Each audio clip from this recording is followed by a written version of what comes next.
In this problem, we want to find the maximum and minimum values of this function, y equals the square root of x plus x squared minus 7 times the square root of x on this interval from 0 to 52.2311. It's a bit of an odd endpoint, but I'm sure there's a good reason for that endpoint. So the absolute extrema is what this is referring to, the single largest y value and the single lowest y value, which will occur either at the critical values of this function or at the endpoints. So we first need to find critical values. So before we do that, I'm going to rewrite the function y so that it has rational exponents. So for the square root of x plus x squared, I'm going to write that as x plus x squared to the power of 1/2 minus 7x to the 1/2. And now we can differentiate, and we use the chain rule, so we bring the 1/2 down out front, times x plus x squared to the power of negative 1/2 times, by the chain rule, 1 plus 2x minus 7 times the derivative of x to the 1/2, so minus 7 times 1/2 x to the negative 1/2. And let's see, we need to find the critical values. Those are where this derivative either equals 0 or is undefined. And that's going to be easier to do if we clean up this derivative a little bit. So this negative 1/2 factor right here, I'm going to put it in the denominator, and I'm just going to go ahead and rewrite it as a radical as well. So this 1 plus 2x will go up in the numerator of that fraction, and in the denominator we have that 2 right there, times the square root of x plus x squared. And over here we'll do the same thing, so the 7 goes to the numerator, and then we have 2 times the square root of x in the denominator. Okay, now we want to focus on this interval, so you might notice just from looking at this radical that x equals 0 or anything less than 0 or 0 is not in the domain of the original function. In fact, I said that wrong. 0 is in the domain of the original function because you can take the square root of 0. However, 0 is not in the domain of this derivative, right? Because you cannot take this, put a 0 in the denominator. That radical is in the denominator, as well as this one. So one thing to think about is, where does this derivative not exist? Well, this derivative is undefined anywhere where its denominator equals 0. So we have a critical value at x equals 0 because that would cause either of those denominators to equal 0. Okay, and just to fully follow it out, I'm getting that critical value just by looking at that radical. Let's go ahead and set the other radical right there, also equal to 0, and make sure we've got that covered. So to solve that equation, we would square both sides to get x plus x squared equals 0. And to solve that equation, that's a quadratic, we can factor. We can take out an x, which would leave us with 1 plus x. And the solutions to that are going to be 0 and negative 1. Now, negative 1 may be a critical value, but I'm not interested in it anyways because, actually it's not, but we're not interested in it anyways because it's not in this interval of interest. So we don't have any critical values of interest coming from where the denominators equal 0. So instead we need to set the entire derivative equal to 0 and look for critical values at those places. So setting the derivative equal to 0 gives me this. And to solve, I'm going to move, since we have two terms, I'm going to move this term over to the left, make it positive to get 7 over 2 root x equals 1 plus 2x over 2 times the square root of x plus x squared. Now, we have fractions with variables in the denominator, so to get these x's out of the denominators, I need to multiply both sides of this by the product of those denominators. So on both the right and left, we're going to multiply by 1, 2. We don't need to multiply by both 2's, but by 2 and the square root of x for that, and that radical as well, square root of x plus x squared. And we need to do that on both the right and left, because then on the right, my square root of x's cancel and my 2's cancel. And on the left, those 2's cancel and the square root of x plus x squareds cancel. So on the left, we're left with 7 times the square root of x plus x squared.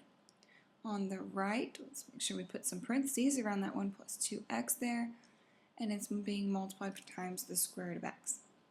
Now this is an equation that we're trying to solve for x. We have radicals, so we're going to have to square both sides to eliminate those radicals. We can go ahead and do that at this step here. And anytime you square both sides of an equation, you do have to check your answers because you do risk introducing extraneous solutions.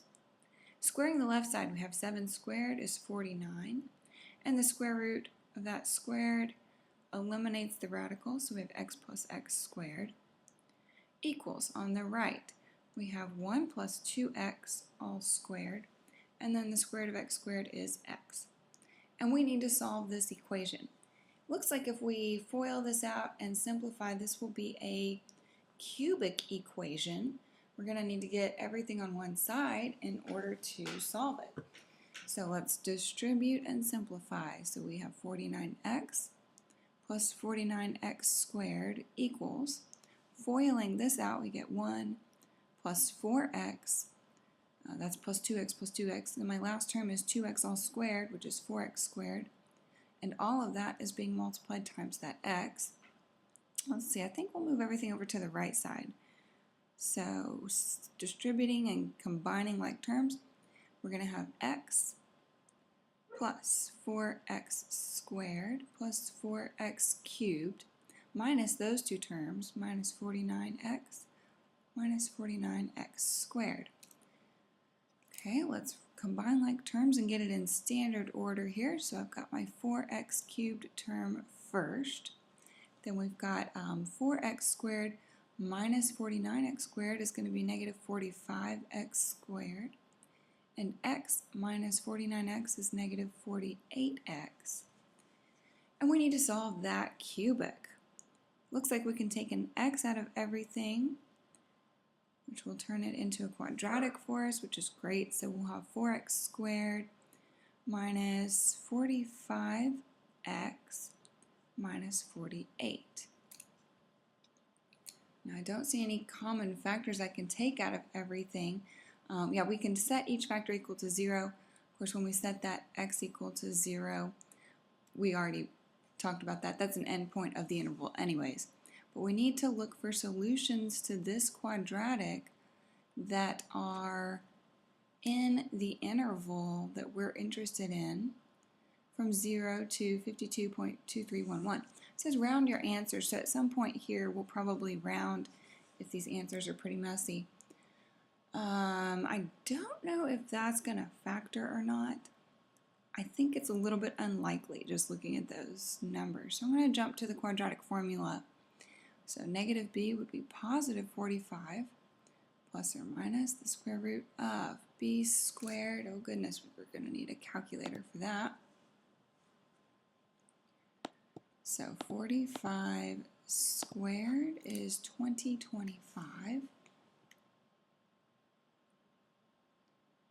minus 4 times a times c. A is 4 and c is negative 48 all over 2a.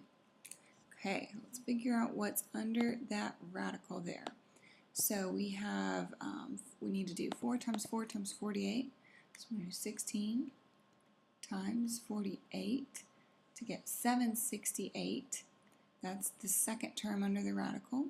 And the minus become a plus. So I'm going to add that to 2025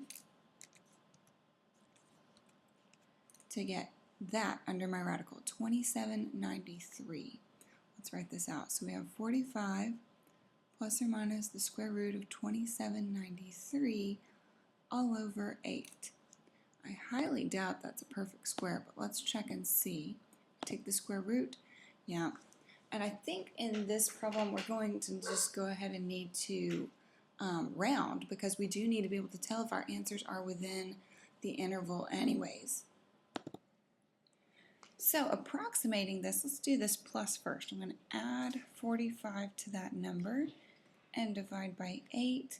And that is in our interval, so we get, and let's carry it out several decimals so that we don't have any rounding errors in any of our final answers. So we have 12.231105.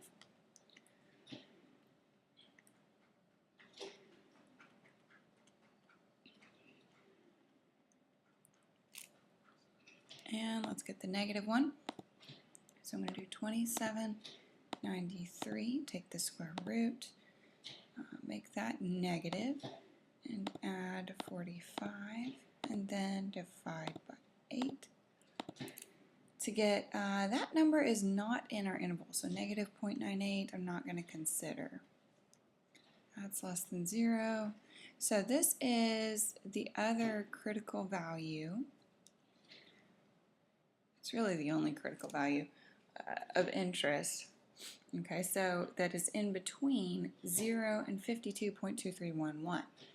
So we're going to plug in 0, which is an endpoint anyways, this number, 12.231105, and 52.2311 into the function.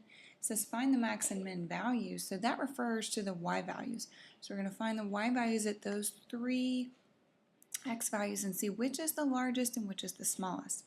So I'm going to start doing that over here. When x is 0, we plug into the function y. We're going to get square root of 0 minus 7 times the square root of 0. Looks like we just get 0. Okay, when x is, the next number was 12.231105.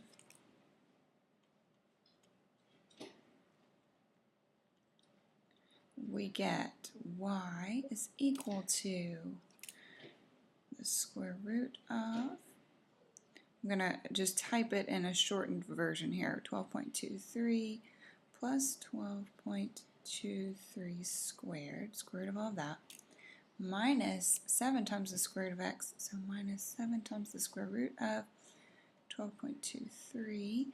We need to approximate that value. That's going to take a little work. So we have, let's do 12.23. The number was 12.231105. Okay, first I'm going to square it right there.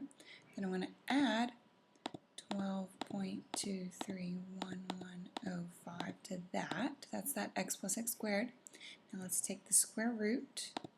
Okay, I'm going to write that down. So this first term is 12.72128. 12.72128 minus 7 times that radical. Let's see what that is. I'm going to add that to my memory in the meantime. So we're going to do 12.231105. Plugging in right here. Take the square root and multiply by 7 to get that number. Okay, so minus 24.4811. Well, let's do 5 decimals. 24.48. Yeah, 110 is what that would round to. 24.48110. It's not a decimal there. Okay, then let's make that negative, and let's add the 12.72 number to get negative 11.7598. Negative 11.7598.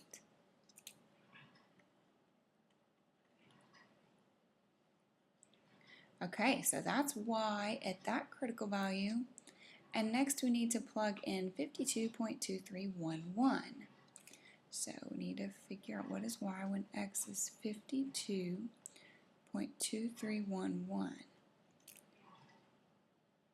Okay, so we're going to plug that into the function, square root of x plus x squared minus 7 radical x, same way we did this number. So square root of 52.2311 plus 52.2311 squared minus 7 times the square root of 52.2311. To figure out roughly what is that number. Okay, so we're going to clear everything here. Now, we want to start by squaring it, adding it, taking the square root. So 52.2311 squared plus 52.2311. That's under that radical. Let's take the square root. So we have 52.72873. 52.72873 minus, let's see what we have. I'm going to add that to my memory there. So now let's do 52.2311. Let's take the square root and multiply by 7. Okay, so minus 50.58976. 50.58976. So now I'm going to subtract those two numbers. So I made that negative. Let's add the memory recall number. So we get 2.13897. 2.13897. So now we can find the max and min. I'm comparing these y values, 0, negative 11.76, and positive 2.139. The largest of those three numbers is the 2, and the smallest is the negative 11. So this would be the absolute minimum over that interval, and this number would be the absolute maximum over that interval.